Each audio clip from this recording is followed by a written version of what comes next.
Is there a formula for going viral? This is the million-dollar question I get asked by brands every single day. And the answer is yes. I've made over 300 videos. My viral hit rate is about 1 in 6. So I've had about 50 videos get over 1 million views or more. And all I've done the last 2 years is make videos and study virality. So I'm gonna break down the full formula. It has 6 components. And all of these translate to long form and short form video. First, you need to understand how virality works. The good news is it is very straightforward. All you need to do is get a lot of people to share your video with others. I call this share rate. That is literally all that matters in content. Total shares divided by total views. If this share rate is above 3%, your content will go viral as long as that share rate stays above 3%. So in simple math, for every 100 people that watch, you need at least 3 to share that video with a friend. Now it's simple, straightforward, but it's very difficult to achieve this consistently. And my formula, each of the variables, is designed and optimized to increase that share rate. That's all we're doing here. So the first one is a unique content idea. To get people to share, you either need to be first to market with a common idea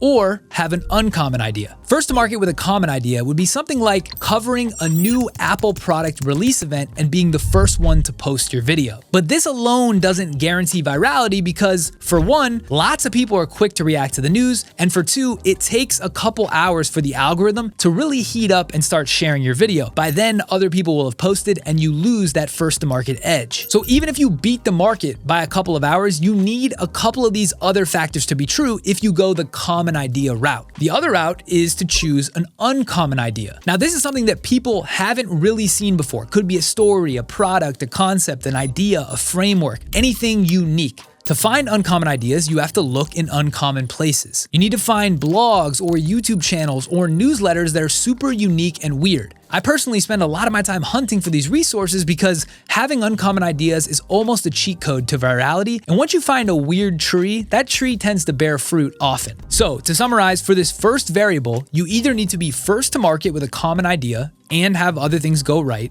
or have an uncommon idea. And the best way, if you're just turning this switch on, is to go the uncommon idea route. Now, to get more specific, what are some examples of uncommon ideas? Let's say you're a tech content creator. Maybe it's an obscure app that no one's heard about, or it's a new startup that just launched, or maybe you find a story that there was a third Apple co-founder that accidentally sold his stock for $2K. All of those would be uncommon ideas that you could use in the tech category. And the reason uncommon ideas work is because people share stuff when they feel like they can earn credibility or social status from either their friends or professional network. If it makes people laugh, if it makes people think they're smart, if it makes people respect them, that's why they share. It's a form of currency. Uncommon ideas are more shareable because people wouldn't have heard of them before. And if you're the fourth person sharing the same common story, you don't get that social credit. So you either need to be the first one to tell it or tell people something that nobody's ever heard. Okay, I think we hit unique idea enough. The second variable is large applicable audience, and this is where they start stacking on each other. The reason common ideas, if you're first, often go viral is because there's usually a large applicable audience, or TAM, total addressable market, of people that would consume and share it. If we use that Apple new product release event, there are a lot of people that care about tech that would be willing to consume that video, and there are a lot of people that, if shared to them, would consume it as well. That's a large applicable audience. The larger the applicability of the content, the more people you'll have that might like it. Now, like we said, the problem with common ideas, even if they have a large applicable audience, is that if you're not first to market and they've already been shared, all of those new eyes have already been sucked up. So there could be a lot of people you'd share to, but so many people have seen the story that if you're late, they won't share it. Now, on the other side, the problem with uncommon ideas is that usually they're so niche that they have a small applicable audience. There just aren't that many people that would be willing to receive and then share it again. And if you think about the psychology, it makes sense. Sharing an uncommon idea with your friends is a little risky from a social credibility perspective. It might be a weird rabbit hole that you're into that most people aren't. And so if you share that, it can actually be a social inhibitor. This would be like if you tried to share a video about the history of licorice. There's a chance people will be like, oh, wow, that's really cool. But for the most part, people will be like, this guy's a weirdo. So to summarize, so far across the first 2 variables, the highest probability of viral success is finding an uncommon idea with a large applicable audience. That's the sweet spot. For me, an example in this bucket would be the video I made about Taylor Swift's Eras Tour stage construction. So the stage construction itself was super niche. I found it on a really small YouTube channel of somebody that recreates these 3D stages. But Taylor Swift, as a concept, has a very large applicable audience. So I combined uncommon idea with large applicable audience that gave me the best surface area for luck for that to succeed. Another example is this video I just made about life-size floor plans. This company in Australia renders your home design floor plan on a projector and blasts it in a 1-to-1 scale on the warehouse floor, so people can actually walk around and move furniture around.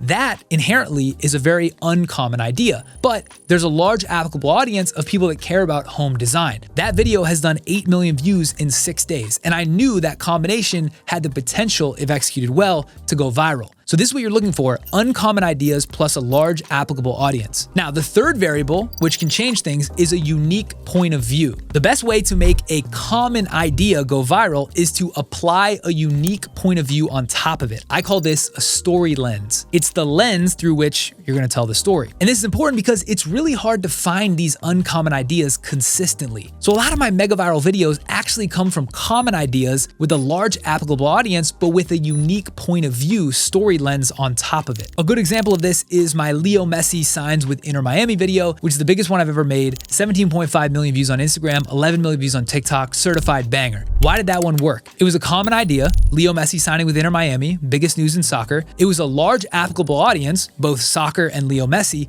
but I put a unique point of view on top of it. I talked about the business impact of the deal. A non-unique point of view would have been just to report on the news and say that he signed. Lots of people would do that, and that's not gonna cut through. You'd have to be first to market with all of those and execute it well. What I did is take a unique point of view, a unique story lens at the intersection of culture and business, and that's why my video cut through. What I find is that people are willing to share a common idea if it has the unique point of view layer on top. Interestingly, the unique point of view or the unique story lens actually acts kind of like an uncommon idea in a weird way. And this is even more interesting. I found the uncommon idea plus unique point of view actually doesn't work as well as a common idea with unique point of view or an uncommon idea with a normal point of view. It's weird. You would think uncommon and unique point of view would have a multiplier effect, but it's actually too niche and there aren't enough people that would react. For example, it'd be easier to go viral with a video about Taylor Swift plus her business strategy or Taylor's dad and something he said to her verbatim than it would to be about Taylor's dad and his business strategy.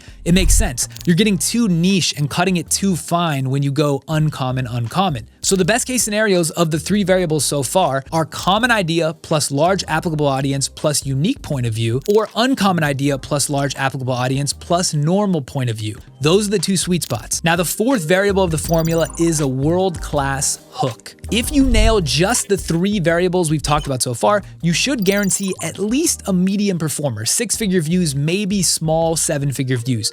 But if you're trying to go Super Saiyan and have one video completely change your business, you pretty much have to have those 3 variables tied and a world-class hook. The hook is probably the most important aspect of going viral. When people share your video, they either repost it as a story or send it in the DM. And when it gets reposted as an Instagram story, it only plays the first 10 seconds. So it's critical that those first 10 seconds actually re-hook someone who it's been shared to. That plus the view curve is an exponential decay, so you're gonna have the most eyes at the beginning, and in order to have the platform algorithmically boost, they want increased average view duration. The hook will hold people longer. So the hook is critical. If you spend 80% of your effort on the first 5 seconds, that's probably the right mix. That's how important a hook is. Now, I've talked a lot about what makes for a good hook in the past. I've got a bunch of videos on that. I will link those at the bottom and I'll link them in this upper right corner. I also share a lot about my latest learnings and trends and insights around hooks in my content newsletter, which I'll link below, but I'll share a couple things that could help. The first thing is you want to open a curiosity loop. After one sentence, ask yourself, is the viewer curious enough to want to continue watching to find the answer? If not, you need to remap, rewrite the hook and go again. The second piece is actually to design a visual hook. Turns out that if you just write and speak a compelling first line, even if it opens the best curiosity loop in the world, that's often not enough. you need to add a visual hook that usually includes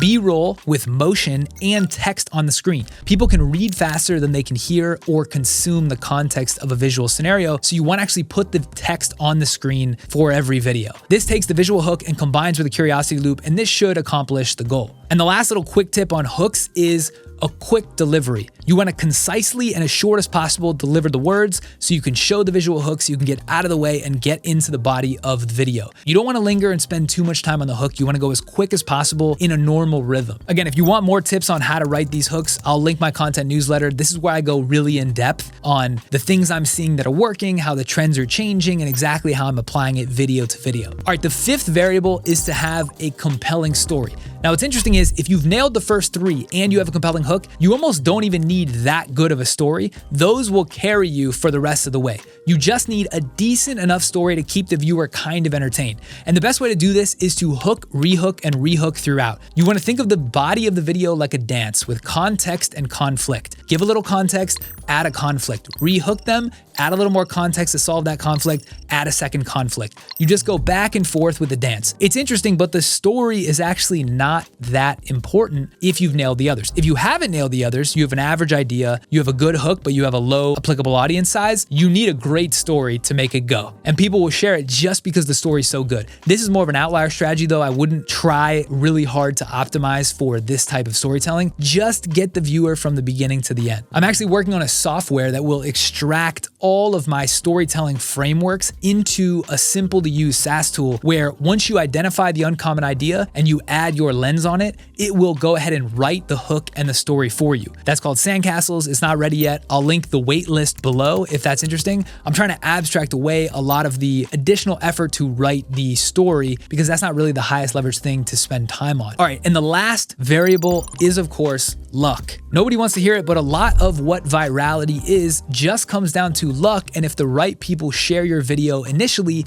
to get that viral crank moving. One reshare from somebody with over 100,000 followers can mean the difference between a 10,000 view video and a 1,000,000 view video. And so if you have friends with big accounts and you see something breaking out with a high share rate, go ahead and DM them and ask them to share it. That will really add gasoline to the viral fire because big accounts sharing your video both mathematically exposes it to a lot more people, but also psychologically shows that it's something that should be watched. It's a cosign to other viewers that they should take a look. And both of those things matter. But luck is huge. The truth is you could post the exact same video 7 different times on 7 different days and only 1 or 2 of them would go crazily viral. If it's a great video, the other 5 will do pretty good, but the absolute Super Saiyan outlier returns are fairly luck dependent. So to revisit the formula as we wrap up, virality equals unique idea plus large applicable audience plus unique point of view plus world-class hook plus compelling story plus luck. If you have those 6 and all switches are turned on, sayonara. All right, that's all I've got for this video. That was a jam-packed tactical session. So if you like that and you want more like it, drop in the comments what you want to see from me next. I'm trying to figure out how to map my kind of content ideas on YouTube. Where can I add value? What do people need? So drop in a comment what you want to see from me next time, and we will see you then. Peace.